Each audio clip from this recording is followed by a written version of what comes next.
Luto na siya. Mga anak ni Ate Sai, mababait. Huwag kayong ganun kasi hindi naman yung mga bata lumalaki yan. Dumadaan talaga sila sa mga stages na magiging pasaway sila. Rehan, anong gusto mo iluto ko for lunch? Biryani.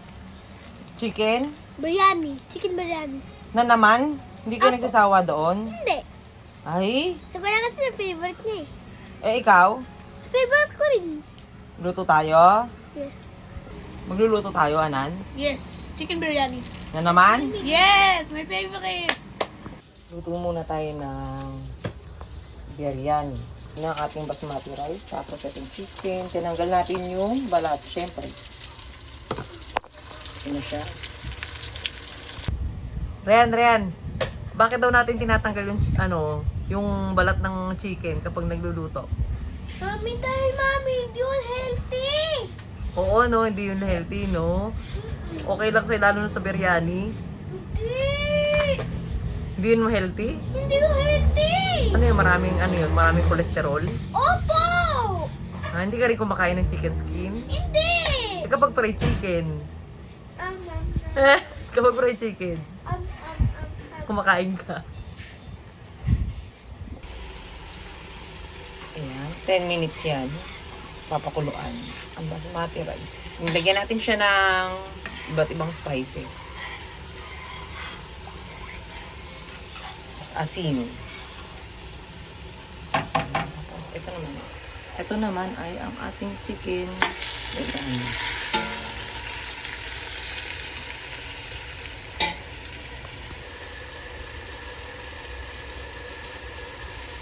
Ito ang turmeric powder.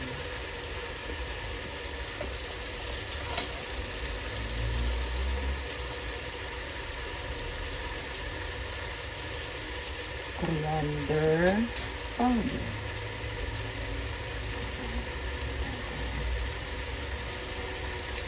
Garam masala.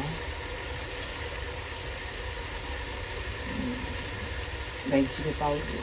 Yan. Okay na yan.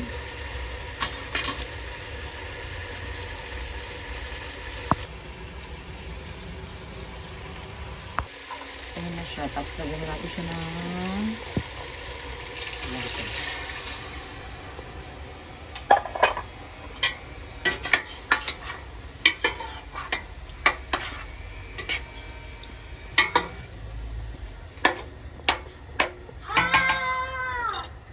yan, na-drain ko na siya. 70% cooked yan.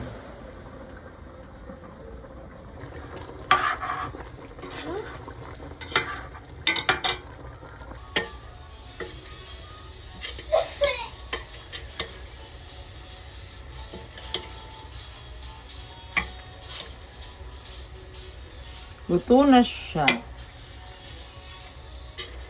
Maliligo muna kaya ako. Or si Anan muna kakain. Yan. Ang panahon ngayon dito sa Manila ay mainit. Tapos bigla na lang uulan. Tapos mainit na naman. Uulan lang siya mga 5 minutes, 10 minutes ganyan. Tapos ano naman siya. Aaraw na naman. Tapos uulan, aaraw na naman. Ganyan dito sa Manila. Well, ganun din naman sa India. Ay, eto nga pala. May mga nababasa kasi ako mga comments. Sabi daw, mga anak daw namin, si Anan tsaka si Rehan daw, ano daw sila, mababait na bata, ganyan. Alam nyo, yung dalawang yan, hindi naman sila perfect na bata na sobrang babait. May mga times din na talagang lumalaban sila. Sumasagot, ganyan. Kaya lang naano lang talaga namin na nai-stop talaga namin. Mahalaga talaga na nandito si Imran. Takot sila kay Imran. Yun. Ako kasi medyo lambot pa ako. Pero kapag nainis ako, talagang mas takot sila kapag galit ako. Kaysa sa paggalit yung daddy nila. Parang ganyan. Yung mga normal na bata. Kaya wag kayong yung mga, kunyari may mga nanonood nito. Tapos iniisip nyo na, ay buti pa yung mga anak ni Ate Sai, mababait. Huwag kayong ganun kasi hindi naman yung mga bata, lumalaki yan. Dumadaan talaga sila sa mga stages na magiging pasaway sila. Alam niyo yun? Yung palasagot, ganyan. Ang importante, yung role natin as magulang. Nandun pa rin. Huwag natin kakalimutan. Huwag tayong mapagod, magdisiplina sa kanila. Yun lang yun. Huwag tayong mapagod, magdisiplina. Para lumaki silang mabait, ganyan. Yung meron silang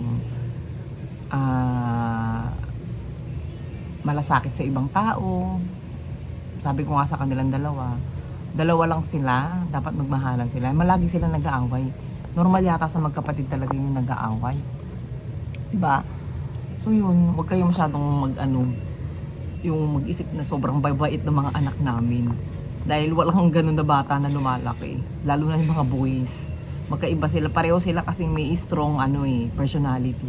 Kaya ganyan, mas medyo mahirap. Buti na lang, strong kami ni Imran para magdisiplina sa kanila. Yun. Lalo si Imran, kapag talaga may nagawa si Rehan, talagang kahit nasa labas yan, talagang mamamalo yan.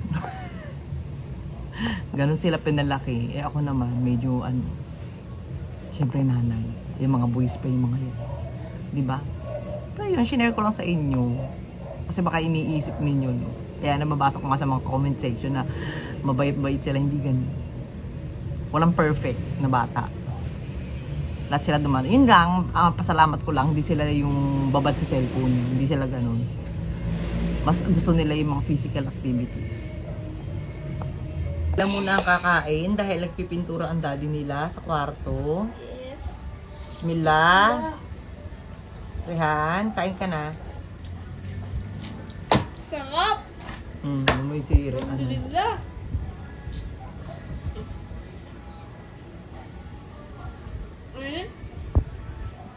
Maalat ba? Hindi, okay lang. Hindi. Masarap. Ay, sabi mo okay lang. Masarap pa? Hindi. Ito lang. Rehan, kainin mo yung rice ha, na maayos. Okay, Rehan? Ayan, kain na daw. Yun na naman. Nalate yung namin, lunch dahil may ginawa pa ako bago ako nagluto. Diba? Nasa Pilipinas kayo pero kumakain kayo ng biryani, home cooked biryani. Alhamdulillah. Rehan. Rehan, kain ng maayos, Rehan.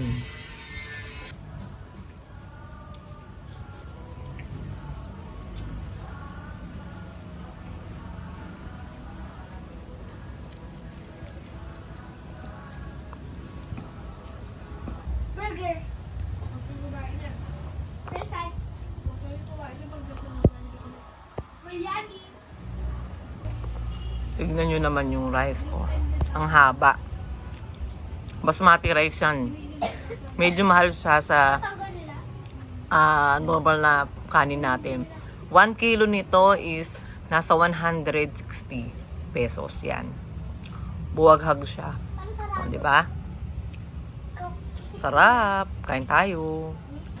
Anong ginagawa mo, Imran? Nasa Shopee ka, no?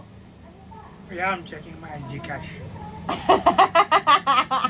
Mga ganyan itsura mo, Imran eh. Your serious face? I know.